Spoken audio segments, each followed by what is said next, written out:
Alors en manchette aujourd'hui, le défi chaîne de vie à Val-Saint-Côme samedi et pas facile de régler les problèmes de bruit au quai de la Noraie.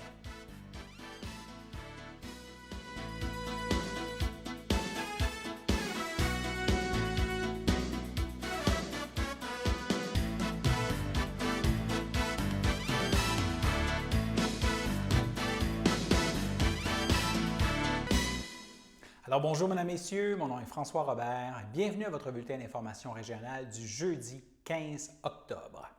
Le défi chaîne de vie se déroulera dans une version spéciale adaptée à la pandémie de COVID-19 cette année. Nous en avons discuté avec la porte-étendard d'Anna-Naudière, Mme Doris Reyna. Alors, la fin de semaine prochaine, le samedi 17 octobre, le défi chaîne de vie se déroulera dans une version spéciale adaptée à la pandémie de COVID-19.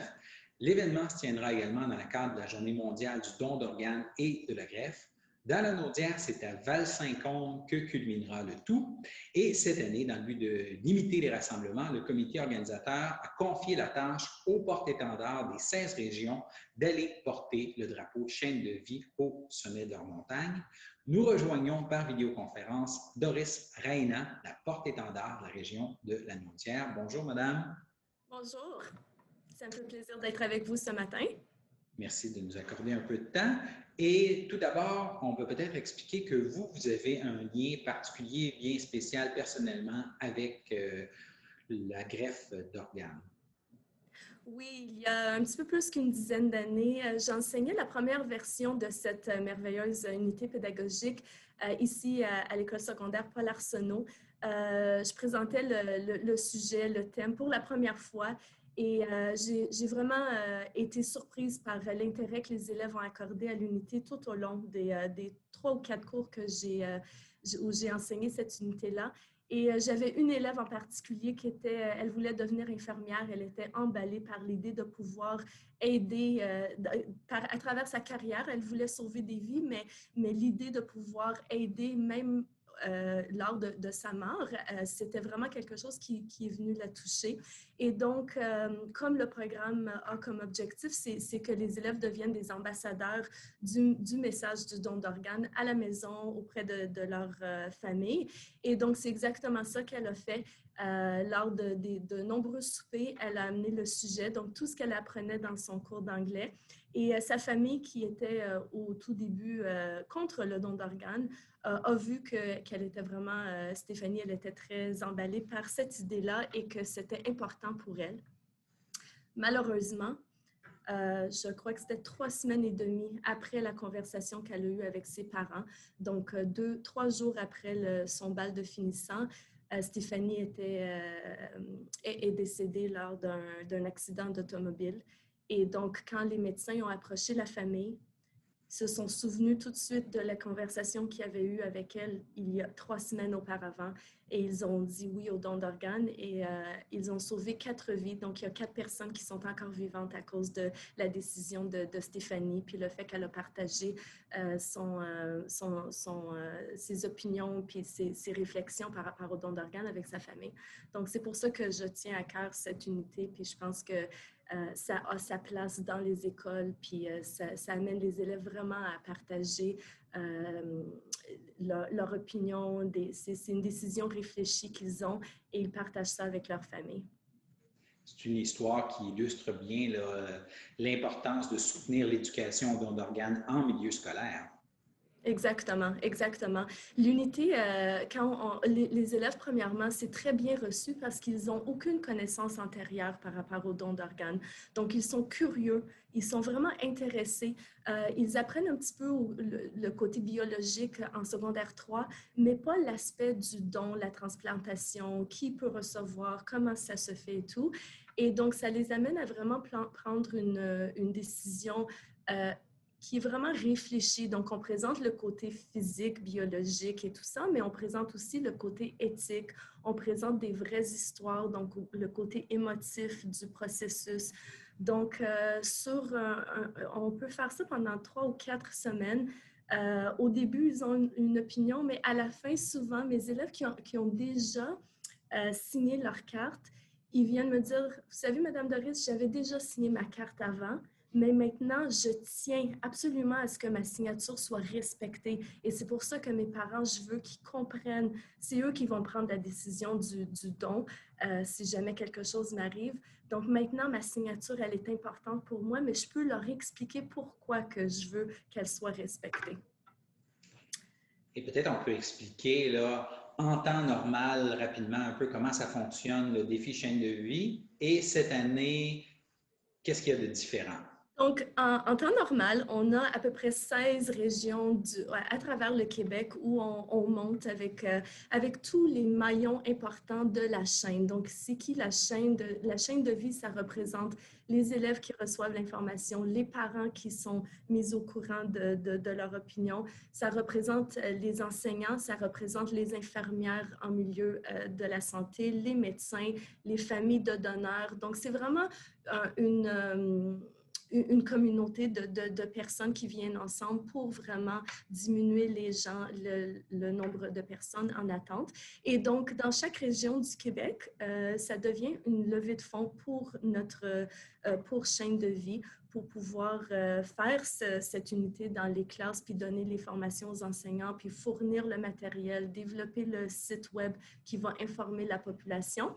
Donc, une fois par année, lors de la journée du don d'organes, on monte des montagnes comme geste symbolique pour dire aux gens qui sont sur la liste d'attente qu'on est là avec eux puis qu'il y a de l'espoir et tout. Et les gens contribuent, ils font un don pour Chaîne de vie. Cette année, étant donné les circonstances particulières, on a choisi une personne clé dans la chaîne. Donc ici, à la Naudière, c'est moi ainsi que mon amie et collègue et enseignante d'anglais aussi, Madame Elia Dimopoulos. Nous allons grimper le Val-Saint-Côme, les deux ensemble, puis on va fièrement déposer le drapeau au nom de tous les enseignants du Québec, mais au nom aussi de tous les gens qui tiennent l'idée de diminuer le taux de gens en attente à cœur.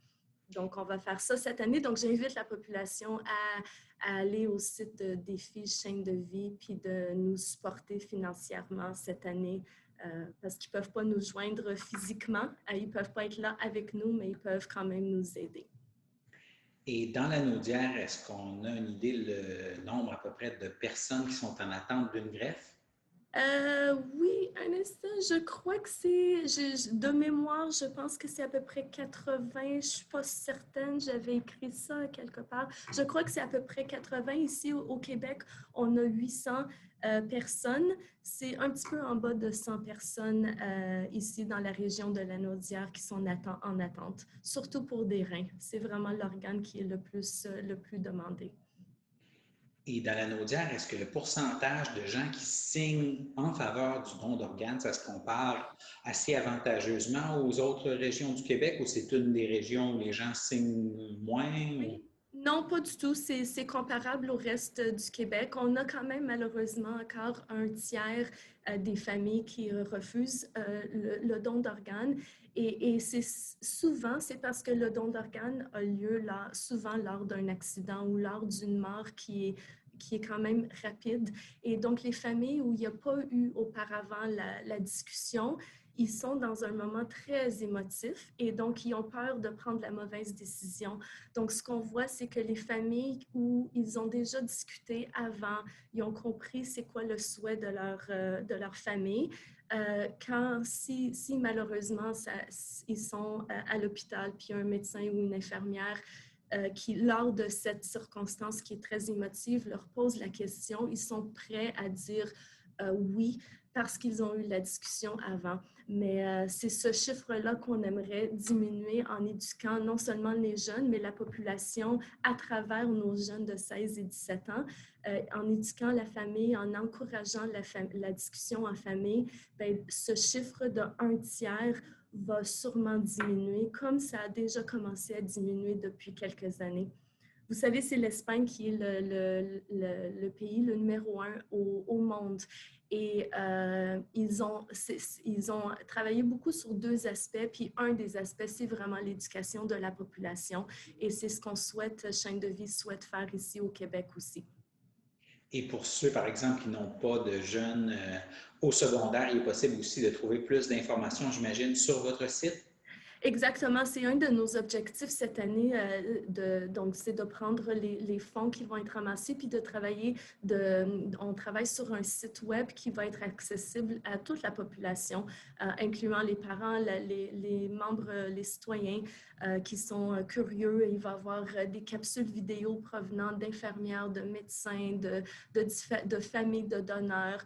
Donc vraiment pour représenter les différents points de vue puis les différentes personnes qui font partie de la chaîne et qu'est-ce que ça implique le don d'organes. Donc, on veut éduquer la famille à travers ce site web et surtout, vous savez, si un jeune est présentement en première année, il va se rendre en quatrième secondaire à un moment donné, puis à l'âge de 16 et 17 ans, il a la maturité la maturité émotive pour vraiment bien comprendre ce sujet et ensuite l'amener à la maison. Donc, si on regarde ça à long terme, quand on éduque à travers l'école, ben, ça fait une population au complet qui est mieux éduquée et qui est mieux renseignée aussi. D'autres choses que vous voulez ajouter en terminant? Non, je vous invite à aller sur le site de Défi Chaîne de vie, de choisir, c'est sur la région de Lanaudière, donc Doris Reyna et Elia Dimopoulos, pour nous encourager pour qu'on puisse continuer à faire ce beau programme dans toutes les écoles au Québec. Merci. Maintenant, si on regarde un peu le nouveau portrait de la situation pandémique au Québec, il y a 8 décès qui se sont ajoutés dans les dernières 24 heures au bilan depuis le début de la crise. La santé publique signale 969 nouveaux cas dans les dernières 24 heures. Et en ce moment, au Québec, il y aurait 493 personnes hospitalisées en raison du coronavirus. De ce nombre, 83 se retrouvent aux soins intensifs et dans la Naudière, le dernier bilan fait état de 58 nouveaux cas positifs dans les dernières 24 heures. Cela dit, nous passons maintenant à notre première pause. Bonjour tout le monde, ici Marcel Puffal pour le Marcel Show, une émission de variété bientôt sur CTRB, une production de Sylvain Paul et une réalisation de Michael Chevrette. Ne laisse pas passer la chance d'être aimé, le cœur devient moins lourd quand on est en amour. Le samedi matin, dès 9h30, nos téléspectateurs sont invités au Super Bingo télévisé diffusé de nos studios de Berthierville. Depuis maintenant une vingtaine d'années, plusieurs adeptes de la télévision régionale se sont partagés un montant de 600 $ disponible chaque semaine lors de cette joute de bingo télévisé. Un animateur et 3 bénévoles se succèdent à la caméra dans le but de vous faire passer une petite heure agréable et payante le samedi matin. On peut se procurer les cartes de jeu chez les dépositaires autorisés participants, c'est-à-dire à Berthierville, le dépanneur Formule 1 rue Gilles Villeneuve, le marché IGA Extra sur la rue Gabrielle-Brissette, le marché Métro rue Notre-Dame, la pharmacie Proxime rue Frontenac, le garage Pétroté sur la rue Gilles Villeneuve et à Saint-Ignace-de-Loyola, le marché Aldo rang Saint-Michel, le dépanneur Le Magasin Esso sur le chemin de la Traverse. C'est un rendez-vous tous les samedis matins à 9h30 sur les ondes de CTRB, votre télévision régionale et communautaire.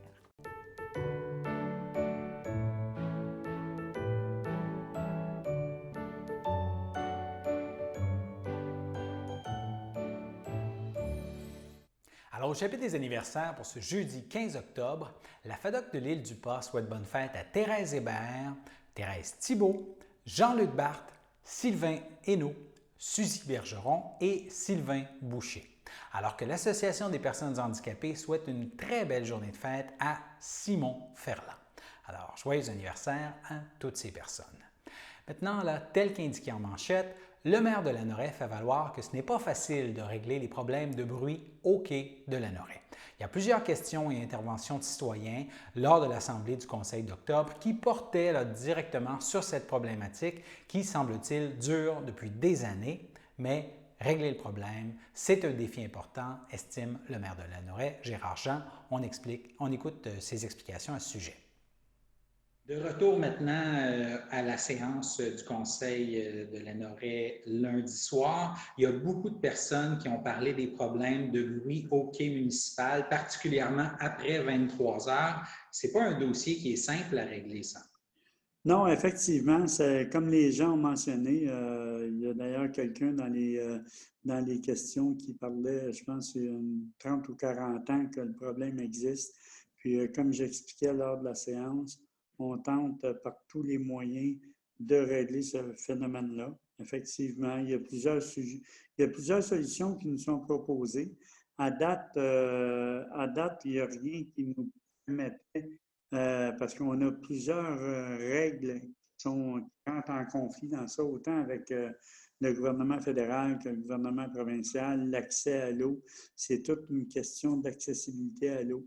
Et puis, mais je vous dirais qu'on est en discussion, puis on en reparle avec d'autres municipalités, effectivement, avec Saint-Sulpice. On sait que Saint-Sulpice ont installé effectivement une barrière qui amène une résolution de certains problèmes, mais Saint-Sulpice, c'est différent d'avec nous parce que sont comme placés où est-ce qu'ils ont des cabanes sur glace l'hiver.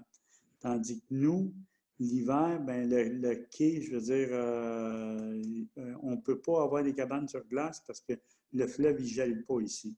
Bon, c'est tout. Puis là, je l'amène parce que c'est toutes des choses qui font partie de nos discussions.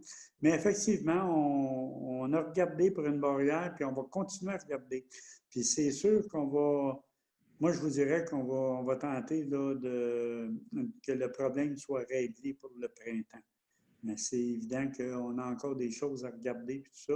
Mais je pense que les citoyens, les solutions qu'ils nous amènent, ben, c'est des choses qu'il faut regarder, puis parler avec tout le monde, puis avec les autres municipalités aussi. On sait que Berthierville a aussi le même problème que nous, quand on parle de près de nous, là, comme autant à Lavaltrie.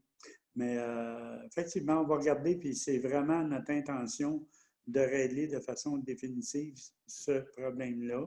Mais c'est sûr parce que, comme j'expliquais, même si on mettait une barrière, ça n'enlèvera pas les pêcheurs qui vont là de nuit et puis ou les gens qui se rendent sur le quai pour quelque raison que ce soit puis qui vont faire du bruit. C'est un peu comme d'un parc. D'ailleurs, j'ai eu une rencontre avec la sécurité civile hier après-midi et puis je l'ai ressoulevé avec le sergent Bouchard. Et puis, qui m'a assuré, le sergent Bouchard, qu'au printemps, c'est sûr qu'il va y avoir des contraventions qui vont se faire.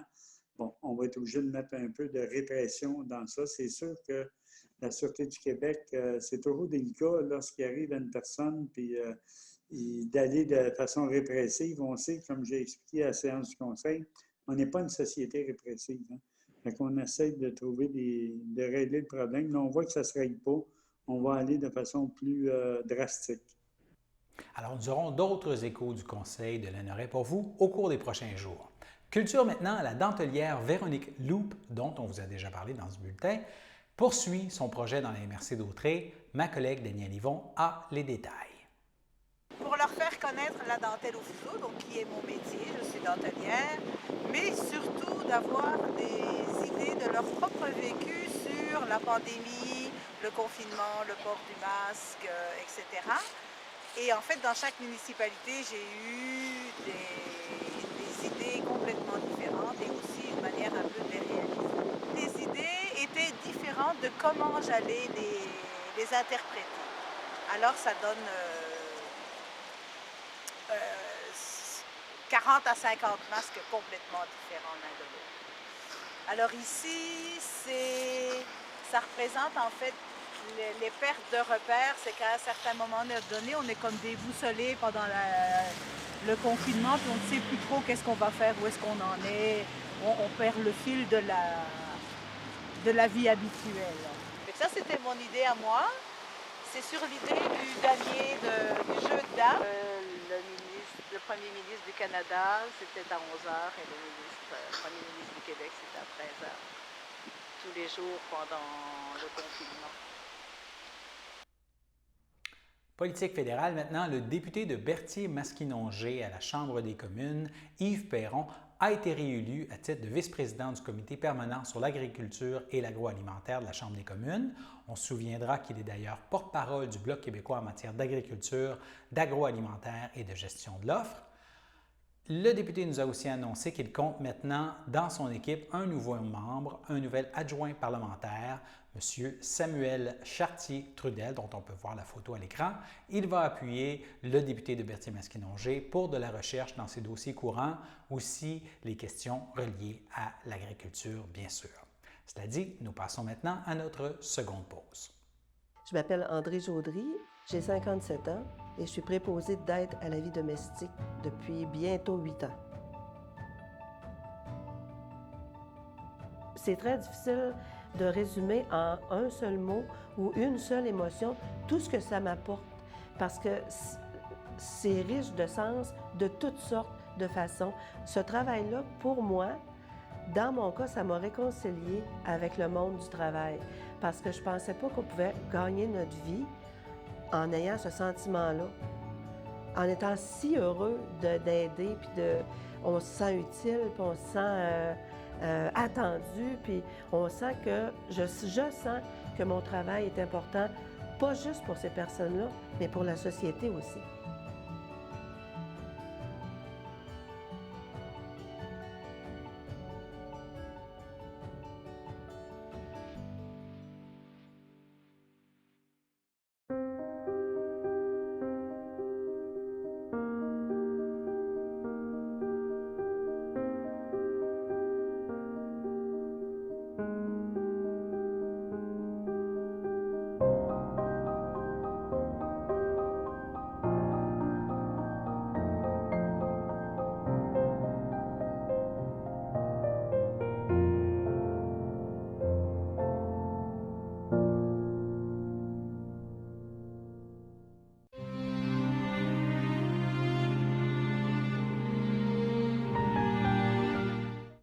Au CHSLD Le Château de Berthier, le 3 octobre, à l'âge de 90 ans, est décédé M. Jacques Toupin. Il était l'époux de feu Florette Guertin, demeurant à Saint-Cuthbert. Il laisse dans le deuil ses enfants, Sylvain Toupin et sa conjointe Danielle Lavallée, Daniel Toupin et son conjoint Jean-Roch Landry, Nelson Toupin et sa conjointe Sylvie Desrosiers, Mario Toupin et sa conjointe Ginette Choquette, Martin Toupin. Laisse aussi dans le deuil ses 9 petits-enfants et 4 arrière-petits-enfants. Laisse aussi dans le deuil ses frères, sœurs et belles-sœurs. Monique Toupin, feu Ovila Fafard. Denis Toupin et sa conjointe Doris Provost. Lucie Toupin, feu Gérald Vadnet. Gabriel Toupin et sa conjointe Camille Ladouceur. Richard Toupin, feu Denise Sylvestre. Roger Toupin et sa conjointe Nicole Cameron, ainsi que plusieurs neveux, nièces et autres parents et amis. Et la famille accueillera parents et amis ce samedi, le samedi 17 octobre, dès 11h30, au complexe funéraire F. Thériault du 741 rue Notre-Dame à Berthierville. Et les funérailles auront lieu en l'église de Saint-Cuthbert, toujours samedi, mais à compter de 14h. Et M. Toupin sera inhumé le jour même au cimetière de Saint-Cuthbert. Maintenant, au CHDL de Saint-Charles-Borromée, le 9 octobre, à l'âge de 85 ans, est décédée Mme Lise Desrosiers, épouse de feu André Laroche, demeurant à Lanoraie.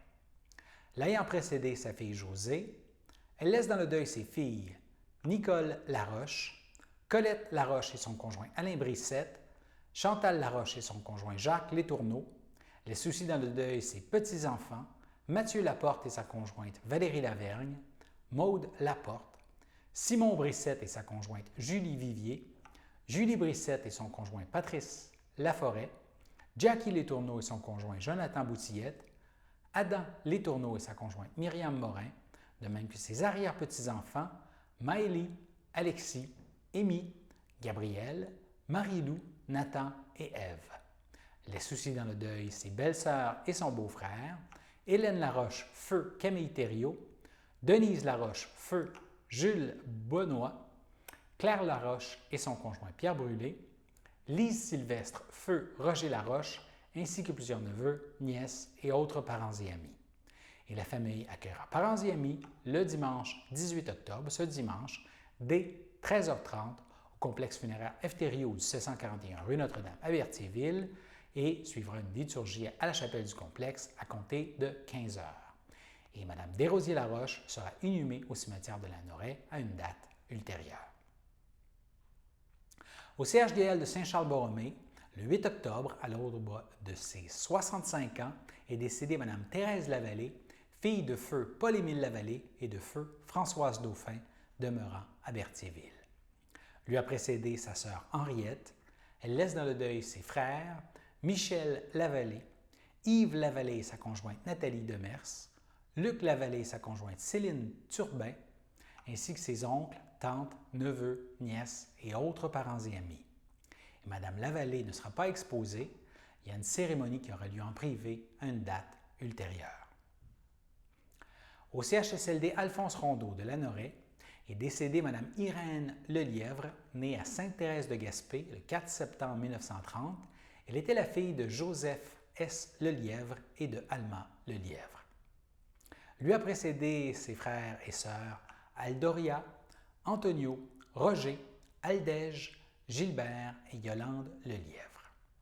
Elle laisse dans le deuil André, Madeleine et Raymond, les 3 enfants de son époux, Feu Gilles Arsenault, ses frères et belle-sœurs, Bernard Lelièvre et sa conjointe Ruth Morin, Conrad Lelièvre et sa conjointe Isabelle Parent, Edmond Lelièvre et sa conjointe Lina Larocque, Gérard Raymond Lelièvre et sa conjointe Alice Goudreau, ainsi que de nombreux neveux, nièces et autres parents et amis. La famille souligne qu'elle a pris soin tout spécialement de Michel, Marcel et Donald Lelièvre et qu'elle avait de nombreux amis tant à Nominique qu'à Mont-Tremblant et plus particulièrement Micheline Charon et Jeanne d'Arc Mailloux qu'elle laisse aussi dans le deuil. Et la famille tient à remercier le personnel du 3e étage du CHSLD Alphonse Rondeau pour leur dévouement et leurs bons soins. Et Mme Lelièvre ne sera pas exposée. Dans les circonstances de pandémie actuelle, les funérailles auront plutôt lieu à Nominaigne à l'été 2021. Et toute l'équipe de CTRB offre ses plus sincères sympathies aux familles et amis en deuil. On passe maintenant en éducation. Il y a le Cégep régional de la Naudière qui propose en cette période de pandémie des événements portes ouvertes qui se tiendront virtuellement cette année, soit le jeudi 22 octobre pour le Cégep à Terrebonne, le mercredi 28 octobre pour le Cégep à Joliette et le mercredi 18 novembre pour le Cégep à l'Assomption. Et les futurs étudiants auront l'opportunité d'en savoir plus sur le Cégep et de découvrir l'ensemble des programmes, tout ce qu'on offre comme type de programme dans ces 3 établissements via des rencontres planifiées sur la plateforme virtuelle Zoom. Et ils pourront aussi obtenir des informations, bien sûr, sur le service d'orientation, la vie étudiante, les services adaptés et l'aide financière. Alors, si vous voulez vous inscrire ou inscrire un jeune pour ces rencontres, vous pouvez visiter le site web du Cégep au www.cégep-lanaudière.qc.ca. /Joliette, c'est le Cégep de Joliette qui vous intéresse, / l'Assomption, ainsi de suite, et / porte ouverte. Cela dit, nous passons maintenant à la météo.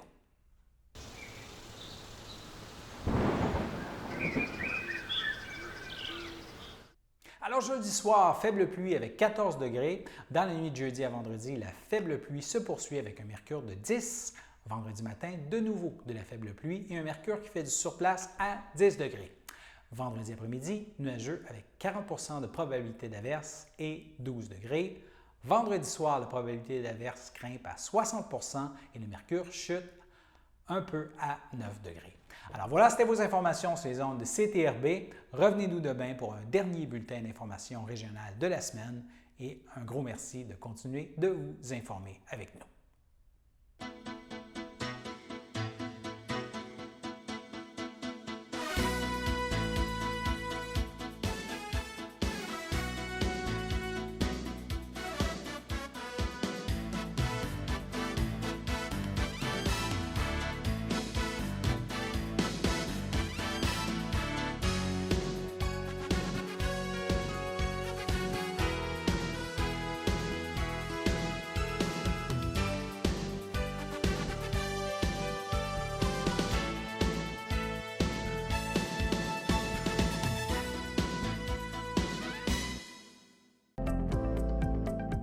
Les télévisions communautaires autonomes du Québec, ce sont les télévisions les plus importantes parce qu'elles sont proches de la communauté.